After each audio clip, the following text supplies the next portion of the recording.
राष्ट्र सर्वप्रथम, राष्ट्र सर्वप्रथम, राष्ट्र सर्वप्रथम, राष्ट्र सर्वप्रथम। राष्ट्र सर्वप्रथम की बात कार्यक्रम में आप सभी राष्ट्रवासियों का हार्दिक स्वागत है।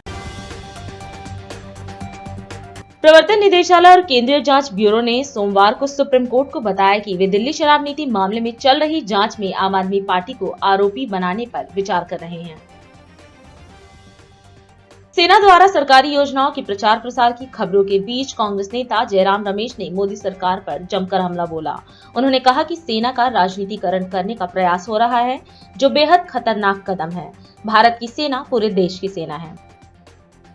बेहद चर्चित निठारी कांड में बड़ा अपडेट सामने आया है। इस हत्याकांड से जुड़े 2 मामलों की सुनवाई करते हुए इलाहाबाद हाईकोर्ट ने बड़ा फैसला दिया है। इलाहाबाद हाईकोर्ट ने मामले के मुख्य संदिग्ध सुरेंद्र कोहली और मनिंदर सिंह पंढेर की फांसी की सजा को रद्द कर दिया है। उच्चतम न्यायालय ने वकीलों को वरिष्ठ अधिवक्ता पदनाम दिए जाने को चुनौती देने वाली एक याचिका सोमवार को खारिज कर दी। न्यायमूर्ति संजय किशन कौल की अगुवाई वाली पीठ ने अधिवक्ता तथा 7 अन्य की ओर से दाखिल एक याचिका पर अपना फैसला सुनाया। दिल्ली भारतीय जनता पार्टी के अध्यक्ष वीरेंद्र सचदेवा और पार्टी सांसद मनोज तिवारी ने सोमवार को मीडिया कर्मियों की मौजूदगी में प्रदूषण के स्तर का जायजा लेने के लिए दिल्ली के एक यमुना घाट का दौरा किया। सुप्रीम कोर्ट ने सोमवार को आम आदमी पार्टी के सांसद राघव चड्ढा की याचिका पर राज्यसभा सचिवालय को नोटिस जारी किया। राघव चड्ढा ने विशेषाधिकार समिति द्वारा जांच लंबित रहने तक उच्च सदन से अपने अनिश्चितकालीन निलंबन को चुनौती दी थी। शीर्ष अदालत ने अगली सुनवाई 30 अक्टूबर को तय करते हुए अटॉर्नी जनरल से सहायता मांगी है। आज जेवर विधानसभा में स्थित गलगोटिया यूनिवर्सिटी के साथ साथ जेके टायर और ISIE इंडिया ने संयुक्त रूप से कार रेसिंग का आयोजन कराया, जिसमें लगभग 16 राज्यों के मेधावी छात्रों ने हिस्सा लिया। पंजाब और हरियाणा उच्च न्यायालय ने सोमवार को भटिंडा प्लांट आवंटन मामले में पूर्व वित्त मंत्री मनप्रीत बादल को अंतरिम जमानत दे दी। मनप्रीत पर सतर्कता ब्यूरो द्वारा भ्रष्टाचार निवारण अधिनियम और धारा 420, 409, 467 और 120 के तहत मामला दर्ज किया गया था। प्रदेश भाजपा ने कनॉट प्लेस में मुख्यमंत्री अरविंद केजरीवाल के घर के अंदर की 2 दिवसीय प्रदर्शनी लगाई। उद्घाटन प्रदेश भाजपा अध्यक्ष वीरेंद्र सचदेवा ने किया। इस दौरान उन्होंने कहा कि यह प्रदर्शनी नहीं बल्कि केजरीवाल के भ्रष्टाचार के सबूत है। दिल्ली के राउज एवेन्यू कोर्ट से बिहार के मुख्यमंत्री और राजद नेता तेजस्वी यादव को बड़ी राहत मिली है। कोर्ट ने तेजस्वी यादव को आधिकारिक यात्रा पर जापान जाने की अनुमति दे दी। केंद्रीय गृह मंत्री अमित शाह ने छत्तीसगढ़ के राजनांदगांव में एक चुनावी जनसभा को संबोधित किया। इस दौरान उन्होंने कांग्रेस की भूपेश सरकार पर जमकर हमला बोला। उन्होंने कहा कि छत्तीसगढ़ को अटल जी ने बनाया और रमन सिंह ने छत्तीसगढ़ को बीमारू राज्य से विकसित राज्य बनाने का काम किया। गृह मंत्री ने कहा कि छत्तीसगढ़ के लोगों को नरेंद्र मोदी सरकार का फायदा मिल रहा है। राजनांदगांव में कई विकास हुए, मेडिकल कॉलेज और अन्य योजनाएं जनता के लिए बनाई गई। वहीं नक्सलवाद पर नकेल कसने का काम किया। उन्होंने कहा कि हर क्षेत्र को विकसित करने का काम भाजपा सरकार कर रही है। माताओं, भाइयों, बहनों, डॉक्टर रमन सिंह जी ने ठीक से बात रखा है, मुझे ज्यादा कहने की जरूरत नहीं। मगर मैं छत्तीसगढ़ वासियों को चुनाव की घोषणा के बाद पहली बार रैली हो रहा है, मैं छत्तीसगढ़ वासियों को याद कराने आया हूँ। इस छत्तीसगढ़ को हमारे प्रिय प्रधानमंत्री अटल बिहारी वाजपेयी जी ने बनाने का काम किया है। कांग्रेसियों के शासन के अंदर पुराना मध्य प्रदेश और छत्तीसगढ़ बीमारू राज्य बनकर खड़ा था। छत्तीसगढ़ को अटल जी ने बनाया और जब हमारी सरकार बनी, डॉक्टर रमन सिंह इसके मुख्यमंत्री बने, 15 साल में ये बीमारू राज्य को विकसित राज्य बनाने का काम डॉक्टर रमन सिंह जी। छत्तीसगढ़ के अंदर 15 साल में ये राजनांदगांव और चाहे छत्तीसगढ़ के पिछड़ा वर्ग बहुल क्षेत्र हो, दलित भाई जहां रहते हो वो क्षेत्र हो, दुर्ग और भिलाई के कॉस्मोपॉलिटन इलाके हो, या जहां मेरे आदिवासी भाई बहन रहते हो वो क्षेत्र हो, हर क्षेत्र को संपूर्ण विकसित करने का काम भारतीय जनता पार्टी की सरकार ने की। यहाँ की छत्तीसगढ़ी भाषा को राज्य की भाषा का दर्जा देने का काम भारतीय जनता पार्टी ने किया। किसानों को 14% ब्याज से मुक्त कराने का काम हमारी रमन सिंह सरकार ने।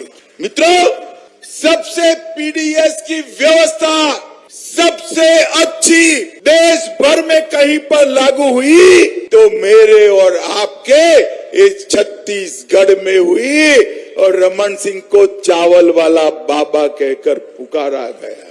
ट्राइबल, ओबीसी और दलित को अपने अधिकार देने का काम किया और छत्तीसगढ़ को हमने विकसित राज्य बनाने के लिए ढेर सारे कदम उठाए। मित्रों, आने वाला चुनाव एक सरकार बनाने का चुनाव नहीं, आने वाला चुनाव विधायक चुनने का चुनाव नहीं है।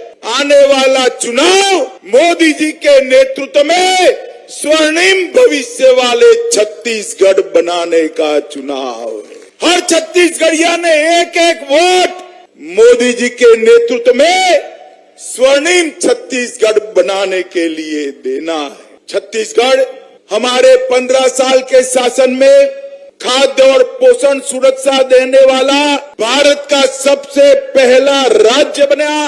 कौशल विकास उसका अधिकार देने वाला सबसे पहला राज्य बना। 150 दिन तक रोजगारी देने वाला सबसे पहला राज्य बना। महिला मजदूरों को मातृत्व अवकाश देने वाला पहला राज्य बना और माताओं बहनों को पंचायत चुनाव में 50% आरक्षण देने वाला पहला राज्य भी एक। हमने इसको एजुकेशन हब बनाया, पावर हब बनाया, सीमेंट हब बनाया, इस्पात हब बनाया और हेल्थ केयर का भी एक बहुत बड़ा सेंटर बनाने का काम किया। NEET, NIT, IIT, IIIT, IIM, AIIMS और लाइवलीहुड कॉलेज देश में सबसे पहले बनाने का काम भारतीय जनता पार्टी ने किया। मित्रों, मैं आपको बताना चाहता हूं कि राजनांदगांव में मेडिकल कॉलेज 370 करोड़ रुपए का, 330 करोड़ के फ्लाईओवर, 48 करोड़ के शिवनाथ व्यय प्रवर्तन योजना नहर, 18 करोड़ से पेंड्री में निवास स्थानों, 15 करोड़ रुपयों से मातृ शक्ति के लिए अस्पताल, 13 करोड़ रुपए एजुकेशन के लिए और 10 करोड़ रुपया मॉडल कॉलेज और वंदे भारत ट्रेन का सौगात भी नरेंद्र मोदी सरकार ने किया है। हुजूराबाद तेलंगाना में रक्षा मंत्री राजनाथ सिंह ने सार्वजनिक बैठक को संबोधित किया। इस दौरान रक्षा मंत्री ने तेलंगाना की केसीआर सरकार पर तीखा हमला बोला। वहीं उन्होंने कहा कि तेलंगाना की यह धरती पुरुषार्थ और पराक्रम की धरती है। यहाँ प्राचीनता और आधुनिकता का अद्भुत संगम है। यहाँ की कला, कौशल और कारीगरी भारत ही नहीं दुनिया में जानी मानी और पहचानी जाती है। रक्षा मंत्री ने कहा कि पिछले 10 वर्षों में तेलंगाना में विकास न केवल लिमिटेड रहा है बल्कि प्राइवेट लिमिटेड बनकर रह गया है। उन्होंने सीएम केसीआर के नेतृत्व वाली सरकार पर रोजगार के मुद्दे को लेकर सवाल उठाया और कहा कि नेता ऐसा होना चाहिए जो वादा करे उसमें पूरा करे। आज जब इस तेलंगाना की सार्वजनिक सभा को संबोधित करने के लिए आप सबके बीच आया हूं और जो भीड़ मैंने यहाँ पर देखी है, मैं कह सकता हूं कि तेलंगाना में भारतीय जनता पार्टी का टेम्पो इस समय बहुत हाई है। मैं तेलंगाना को अच्छी तरह जानता हूं। तेलंगाना यह पुरुषार्थ की धरती है, यह पराक्रम की धरती है। तेलंगाना वे प्राचीनता और आध्यात्म और आधुनिकता दोनों का एक अद्भुत संगम है और यहाँ की कला, यहाँ का कौशल, यहाँ का कारीगरी भारत में ही नहीं बल्कि सारी दुनिया में जानी जाती है। इस धरती का मेरे बहनों भाइयों एक ऐतिहासिक महत्व है और इसलिए मैं एक बार तेलंगाना की धरती को और तेलंगाना की धरती पर रहने वाले लोगों का मैं शीश झुकाकर हार्दिक अभिनंदन करता हूँ, मैं उनका स्वागत करता हूँ। मैं याद दिलाना चाहता हूँ भारतीय जनता पार्टी के बारे में। 1984 में भारतीय जनता पार्टी लोकसभा का चुनाव लड़ी थी। लोकसभा के चुनाव में भारतीय जनता पार्टी को जब केवल 2 सीटों पर विजय हासिल हुई थी तो एक सीट जहां पर विजय हासिल हुई थी वह गुजरात था और दूसरी सीट जहां पर भारतीय जनता पार्टी को 1984 में विजय हासिल हुई थी वह तेलंगाना था, जहां पर जंगा रेड्डी ने विजय हासिल की थी। और भारतीय जनता पार्टी ने ऐसा काम किया कि आप देख रहे हैं 27 ईयर्स 27 वर्षों से लगातार गुजरात में यह सरकार बन रही है बहनों भाइयों। मगर मैं कहना चाहता हूं, आज विकास का मॉडल सारे हिंदुस्तान में यदि कोई राज्य माना जाता है तो वह गुजरात माना जाता है। और मैं केसीआर जी से कहना चाहता हूं, तेलंगाना राज्य बनाने की लड़ाई केवल आपने अकेले नहीं लड़ी है, तेलंगाना राज्य बनाने की लड़ाई भारतीय जनता पार्टी ने लड़ी है। और मुझे यदि क्रेडिट देनी हो, श्रेय देना हो किसी को, तो तेलंगाना राज्य बनाने का श्रेय क्रेडिट मैं देना चाहता हूं तो तेलंगाना राज्य की जनता को देना चाहता हूं मेरे बहनों भाई।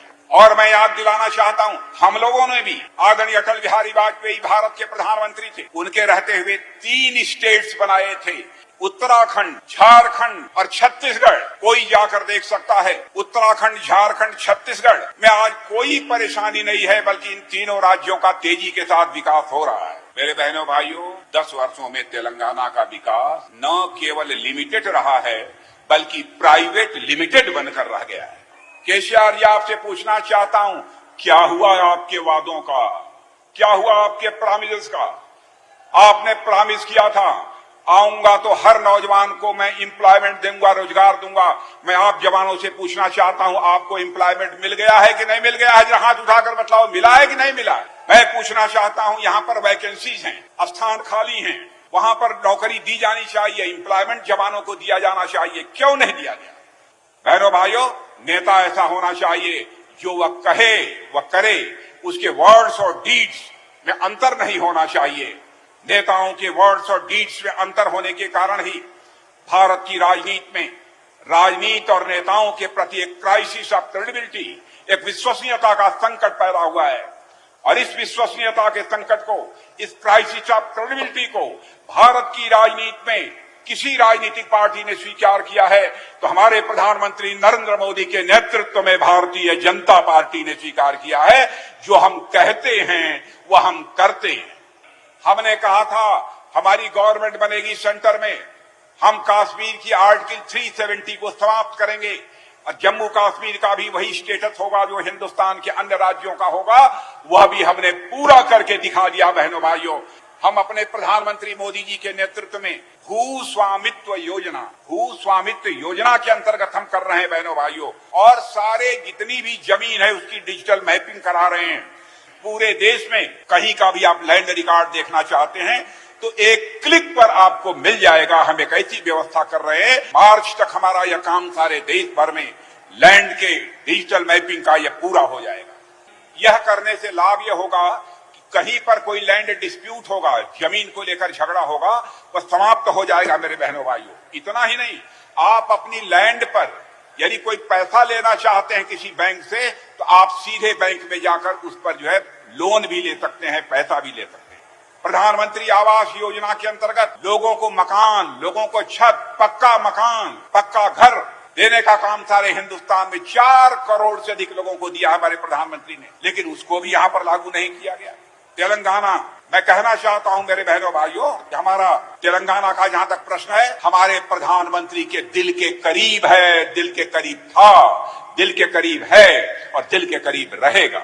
इसलिए मैं आपसे निवेदन करना चाहता हूं कि आपका सपोर्ट, आपका समर्थन यह भारतीय जनता पार्टी को प्राप्त होना चाहिए। इसीलिए मैं कहना चाहता हूं, कमल को अपनाइए, कमल को अपनाइए, कमल को स्वीकार कीजिए और बटन दबाना है अगले चुनाव में तो कमल का बटन दबाइए। 114 करोड़ से निर्मित विस्तृत दुग्ध एवं दुग्ध उत्पाद परियोजना का लोकार्पण मुख्यमंत्री योगी आदित्यनाथ ने किया। इस दौरान सीएम योगी ने शारदीय नवरात्र की सबको बधाई दी और पूर्वांचल वासियों को ज्ञान डेयरी के उद्घाटन पर बधाई दी। उन्होंने कहा कि अप्रत्यक्ष रूप से 1 लाख परिवारों को इससे जुड़ने का अवसर मिलेगा, वहीं 300 लोगों को प्रत्यक्ष रूप से रोजगार मिलेगा और 1500 लोग व्यवस्था के साथ जुड़ेंगे। उन्होंने कहा कि ज्ञान डेयरी ने यह अत्याधुनिक प्लांट सीपी मिल्क प्रोडक्ट के रूप में गोरखपुर में लगाया है, जिसका आज उद्घाटन हुआ है। ज्ञान डेयरी के इस अत्याधुनिक प्लांट के उद्घाटन कार्यक्रम में मंच पर उपस्थित जिला प्रशासन और गीडा प्रशासन के सभी अधिकारीगण और उपस्थित भाइयों बहनों, आप सबको शारदीय नवरात्रि की हृदय से बधाई और इस अवसर पर एक नया उपहार पूर्वांचल वासियों को ज्ञान डेयरी के CP milk and product private limited के रूप में यहाँ प्राप्त हो रहा है। इसके लिए ज्ञान डेयरी परिवार को हृदय से धन्यवाद देते हुए आप सबको मैं बधाई देता हूँ, अपनी शुभकामनाएं देता हूँ। जैसा कि यहाँ पे बताया गया कि लगभग 5 लाख लीटर दूध की आवश्यकता इस डेयरी में पड़ेगी। 5 लाख लीटर दूध का मतलब 1 लाख परिवारों को अप्रत्यक्ष रूप से इससे जुड़ने का अवसर प्राप्त होगा। डेयरी में प्रत्यक्ष रूप से 300 लोगों को नौकरी मिलेगी और 1500 अन्य लोग होंगे जो व्यवस्था के साथ जुड़ेंगे। एक प्रोजेक्ट इतने ज्यादा लोगों को जोड़ पाएगी। भारत जैसे कृषि प्रधान व्यवस्था के साथ हमारे अन्नदाता किसानों और पशुपालकों की आमदनी को कई गुना बढ़ाने का कार्य करेगी। डेयरी सेक्टर उसका एक महत्वपूर्ण माध्यम है और ज्ञान डेयरी ने अपना ये अत्याधुनिक प्लांट सीपी मिल्क प्रोडक्ट्स के रूप में गोरखपुर में यह प्लांट लगाया है। आज इसका उद्घाटन हो रहा है। स्वाभाविक रूप से दूध और दूध से बने हुए उत्पाद, दही, घी, बटर या अन्य जो भी प्रोडक्ट हो सकते हैं, ये सभी यहां से प्राप्त होते हुए दिखाई देंगे। इसके लिए मैं ज्ञान डेयरी परिवार को, सैजनवा और गोरखपुर और पूर्वी उत्तर प्रदेश के वासियों को हृदय से बधाई देता हूं, अपनी शुभकामनाएं देता हूं। भाइयों बहनों, पिछले कुछ समय से आपने देखा होगा गीता में एक बौछार सी आई है निवेश की। पहले गैलेंट का, फिर अंकुर टीएमएक्स का, फिर वरुण वेबरेज का, पेप्सिको का जो प्लांट लग रहा है, फिर केयान इंडस्ट्रीज का, फिर तत्वा प्लास्टिक का। ये लगातार ये निवेश नया हुआ है। ये निवेश ढेर सारे रोजगार और नौकरी को लेकर के भी आया है, साथ साथ विकास की एक नई बहार भी लेकर के आया है। जो क्षेत्र पहले बंजर रहता था, अव्यवस्था का शिकार होता था, जहां फसल नाम मात्र की हो पाती थी, आज वहां पर बड़े बड़े उद्योग लग रहे हैं। नौजवानों को रोजगार और नौकरी मिल रही है।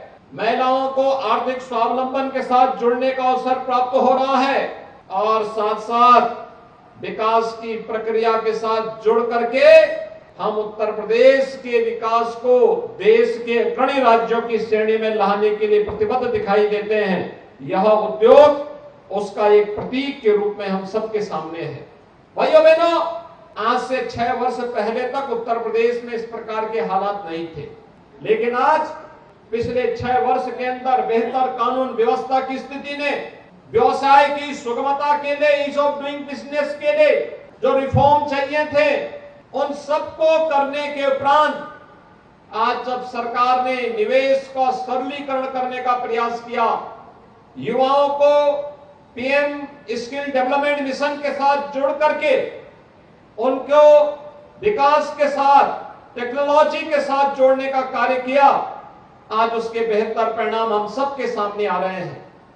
निवेशक निवेश कर रहा है, यूथ को ट्रेनिंग के साथ जोड़ रहा है, कौशल विकास के साथ जोड़ रहा है, तो समाज की जिम्मेदारी भी बनती है कि हम भी एक सकारात्मक भाव के साथ इस प्रकार के निवेश का स्वागत करें। ज्ञान डेयरी को इस नए प्रोजेक्ट के लिए हृदय से बधाई। सैजनवा और गोरखपुर और पूर्वी उत्तर प्रदेश के सभी नागरिकों को इस डेयरी के प्राप्त होने पर मैं हृदय से बधाई देता हूं, अभिनंदन करता हूं, अपनी शुभकामनाएं देता हूं। आप सबको शारदीय नवरात्रि की मंगलमय शुभकामनाएं और विजयदशमी की भी अग्रिम बधाई और शुभकामनाएं देते हुए अपनी वाणी को विराम देता हूं। धन्यवाद। जय हिंद। अभी समय है एक ब्रेक का। हम चलते हैं ब्रेक पर, आप कहीं जाए नहीं, छोटा सा break. Powered by Kamal Buildtech Private Limited, fulfilling promises. With our professional team and experience of delivering projects, in past we guarantee you peace of mind and top quality work in an affordable price. राष्ट्र सर्वप्रथम की बात कार्यक्रम में break के बाद एक बार फिर आप सभी राष्ट्रवासियों का स्वागत है। कांग्रेस अध्यक्ष मल्लिकार्जुन खड़गे ने राजस्थान के बारां में जनता को संबोधित किया। इस दौरान राजस्थान के मुख्यमंत्री अशोक गहलोत भी मौजूद रहे। कार्यक्रम को संबोधित करते हुए मल्लिकार्जुन खड़गे ने कहा कि राजस्थान को कांग्रेस सरकार ने आर्थिक, सामाजिक, शिक्षण और आरोग्य की दृष्टि से आगे बढ़ाया है। वहीं राजस्थान के सीएम की सराहना करते हुए कांग्रेस अध्यक्ष ने कहा कि राज्य के गरीबों के लिए राजस्थान के मुख्यमंत्री ने अनेक कदम उठाए हैं। वहीं सीएम गहलोत ने भी कार्यक्रम को संबोधित किया और कहा कि आज राजस्थान के घर घर में कांग्रेस सरकार के काम और योजनाओं की चर्चा हो रही है। कांग्रेस पार्टी ने क्या काम किया और किस ढंग से राजस्थान को आगे बढ़ाया, आर्थिक दृष्टि से, सामाजिक दृष्टि से और शिक्षण क्षेत्र में और आरोग्य के दृष्टि से, ये सारी चीजें हमारे मुख्यमंत्री जी ने बताया। मैं उनका भी धन्यवाद करता हूं क्योंकि उन्होंने इतने स्कीम्स राजस्थान में जारी किए, शायद ही किसी स्टेट में इतने कल्याणकारी योजनाएं जारी किए होंगे। ये जनता के लिए किए, ये आपके लिए किए और यहाँ के गरीबों के लिए उन्होंने अनेक कदम उठाया और आज इसकी कंपटीशन करने के लिए बीजेपी वाले बहुत कोशिश कर रहे हैं। सिर्फ राजस्थान का ही नहीं, हमने जो घोषणा करते हैं कांग्रेस पार्टी वाले, उसको बढ़ा चढ़ाकर फिर वो भी घोषणा करने की शुरू किए।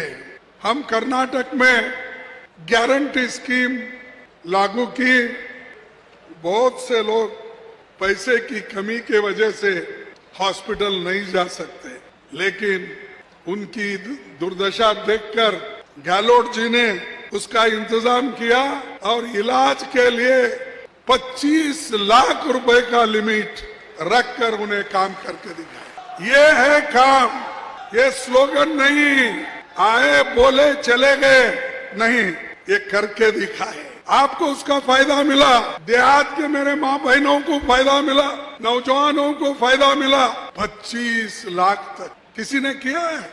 किसी राज्य में भी नहीं किया।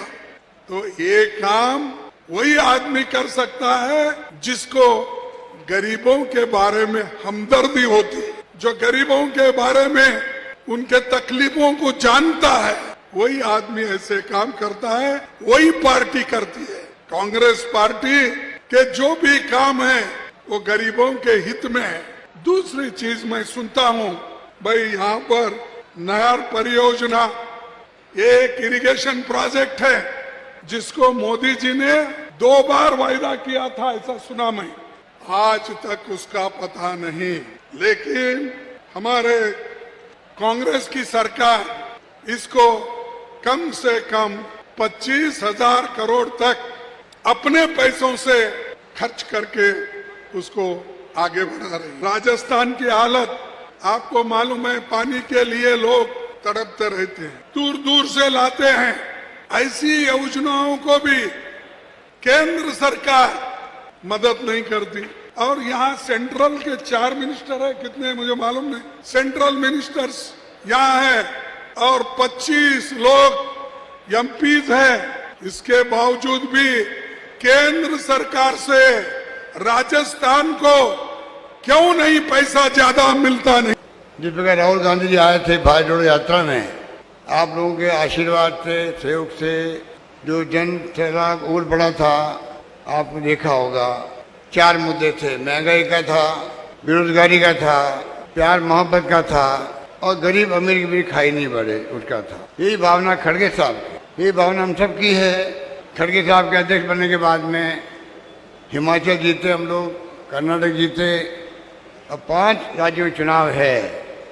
मुझे पूरा यकीन है जो प्यार, जो मोहब्बत, जो विश्वास प्रदेशवासियों को मिल रहा है सरकार को, सरकार के कामों को, योजनाओं को, कानून हमने पास किए उनको, सामाजिक सुरक्षा को, मैं समझता हूँ कि देश के अंदर राजस्थान पहली बार चर्चा में आ गया। हर राज्य में हमारी स्कीमों की चर्चा होती है, चाहे वो 25 लाख का बीमा हो, हेल्थ का हो, चाहे वो अन्य योजनाएं क्यों नहीं हो, शहरी रोजगार हो, चाहे कामधेनु योजना हो, कोई कमी रखी नहीं है। हर जगह हम लोगों ने महिलाओं का ख्याल रखा है, नौजवानों को, छात्रों का लंबी फहरिस्त है। ये जो माहौल बना है उसमें आप सबके आशीर्वाद से इस बार हम कहते हैं कि सरकार बनने जा रही है, बन सकती है। जवाब मिलता है बन सकती नहीं है, बनने जा रही है। आम आदमी पार्टी ने सोमवार को घोषणा की कि वह पूर्वोत्तर राज्य मिजोरम में आगामी विधानसभा चुनाव लड़ेगी। इसी कड़ी में आप नेता और उत्तर पूर्व प्रभारी राजेश शर्मा ने प्रेस वार्ता कर कहा कि आपके राष्ट्रीय संयोजक अरविंद केजरीवाल के नेतृत्व में हुई एक बैठक के दौरान संगठन का विस्तार करने और पूर्वोत्तर राज्यों में चुनाव लड़ने का निर्णय लिया गया है। उत्तर पूर्वांचल के राज्यों के अध्यक्ष और नेतृत्व हम लोगों ने कल माननीय श्री अरविंद केजरीवाल जी, हमारे राष्ट्रीय आह्वायक से मुलाकात की और सेल या नॉर्थ ईस्ट प्रकोष्ठ का गठन किया जाएगा दिल्ली में। और साथ ही साथ आने वाला जो चुनाव है जिसमें कि मिजोरम विधानसभा का चुनाव है, मिजोरम विधानसभा के चुनाव में हम लोग भाग लेंगे। मिजोरम का चुनाव हम लड़ेंगे। कितनी सीटों पर लड़ेंगे, कहाँ लड़ेंगे, हमने जो राज्यिक समिति है उनको सारा डिटेल्स देने के लिए हमने कहा है। हमारे सीमित संसाधनों के मद्देनजर उत्तर पूर्वांचल में संगठन का निर्माण करना, चुनाव लड़ना काफ़ी कठिन है। उसके बावजूद उत्तर पूर्वांचल के लोगों की आशा और आकांक्षाओं का ध्यान रखते हुए हम लोगों ने मिजोरम से चुनाव लड़ने की शुरुआत करने जा रहे हैं विधानसभा चुनाव में, क्योंकि उत्तर पूर्वांचल में जो समस्याएं हैं वो हद से ज़्यादा है। जिस तरीके से वहाँ स्कूलों की हालत खराब है, हॉस्पिटल्स की हालत खराब है, सड़कों की हालत खराब है, महंगाई हद से ज़्यादा बढ़ रही है, बेरोजगारी में अव्वल नंबर पर है उत्तर पूर्वांचल। तो ये जो सारी चीज़ें हैं इसके समाधान के लिए अब काम करना जरूरी हो गया है। और ये काम उत्तर पूर्वांचल की जनता को लगता है कि ये काम सिर्फ आम आदमी पार्टी कर सकती है, क्योंकि उन्होंने देखा कि श्री अरविंद केजरीवाल जी के नेतृत्व में दिल्ली में जिस तरीके से काम हुआ, पंजाब में जिस तरीके से काम हो रहा है, वो एक उदाहरण बनता जा रहा है। तो इन राज्यों के लोग भी अपेक्षा कर रहे हैं कि अगर दिल्ली में हो सकता है, पंजाब में हो सकता है, तो हमारे राज्यों में क्यों नहीं हो सकता। वो ये चाहते हैं कि उत्तर पूर्वांचल के सभी राज्यों में आम आदमी पार्टी का संगठन का विस्तार हो, आम आदमी पार्टी चुनाव लड़े। और इसी जन आकांक्षा को ध्यान में रख के हम लोगों ने मिजोरम में चुनाव लड़ने का फैसला किया है। दूसरी बात, भाजपा की जो राजनीति है, उत्तर पूर्वांचल में जिन राज्यों में भाजपा आज है, जैसे अरुणाचल प्रदेश, असम, मणिपुर, जहां सीधे सीधे उनका शासन है, वहां उन्होंने विभेद की राजनीति शुरू की है बहुत जबरदस्त तरीके से, जिससे भी उत्तर पूर्वांचल के लोग बहुत परेशान हैं, क्योंकि वो लोग कभी भी इस तरीके की राजनीति का समर्थन नहीं करते। इसलिए आम आदमी पार्टी फिर से पूरी ताकत के साथ हम लोग उत्तर पूर्वांचल के राज्यों में अपने संगठन का विस्तार करने जा रही है। इन राज्यों की जनता भी अरविंद केजरीवाल जी की डेवलपमेंटल पॉलिटिक्स, विकास की राजनीति, काम की राजनीति और ईमानदार राजनीति से प्रभावित है। और वही राजनीति आम आदमी पार्टी उत्तर पूर्वांचल में भी करने का मन बना चुकी है। मेरे साथ परिचय करा दूं, नागालैंड, आम आदमी पार्टी नागालैंड के प्रेसिडेंट मिस्टर आसू केहो हैं और हमारे त्रिपुरा के को इंचार्ज अबूजाम उमापद लुवांग जी हैं। तो हम सब मिलकर अब उत्तर पूर्वांचल में आम आदमी पार्टी के विस्तार को गति देंगे, आम आदमी पार्टी के संगठन को गति देंगे और आने वाले मिजोरम के चुनाव में हम लोग भाग लेंगे। देखिए, हम सभी जानते हैं कि आम आदमी पार्टी के पास संसाधन सीमित हैं। हम मिजोरम की टीम हमें काफ़ी समय से कह रही थी, लेकिन कहीं ना कहीं जो सीमित संसाधन है वो हमारे आड़े आ रहा। लेकिन अब हमने, चूंकि नॉर्थ ईस्ट के सारे राज्य की समितियों ने मिलकर उन्होंने मिजोरम का साथ देने का फैसला किया है कि हम लोग एक साथ मिलकर मिजोरम का चुनाव लड़ाएंगे। तो हम कुछ सीटों पर, सेलेक्टिव सीटों पर, जहां से मिजोरम की जनता चाहती है कि हम चुनाव लड़ें, तो कुछ सेलेक्टिव सीटों पे हम लोग चुनाव लड़ेंगे। और अधिक खबरों के लिए आप हमारे YouTube चैनल दैनिक इंडिया दर्पण को अभी सब्सक्राइब करें और नोटिफिकेशन के लिए बेल आइकन को प्रेस करना ना भूलें।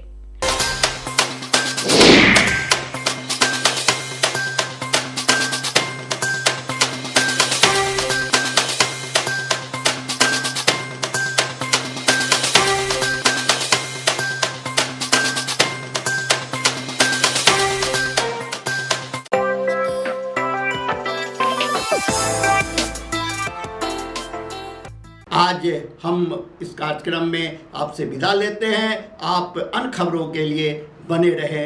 राष्ट्र सर्वप्रथम, वंदे मातरम, जाग उठा है भारत। राष्ट्र सर्वप्रथम, राष्ट्र सर्वप्रथम, राष्ट्र सर्वप्रथम, राष्ट्र सर्वप्रथम।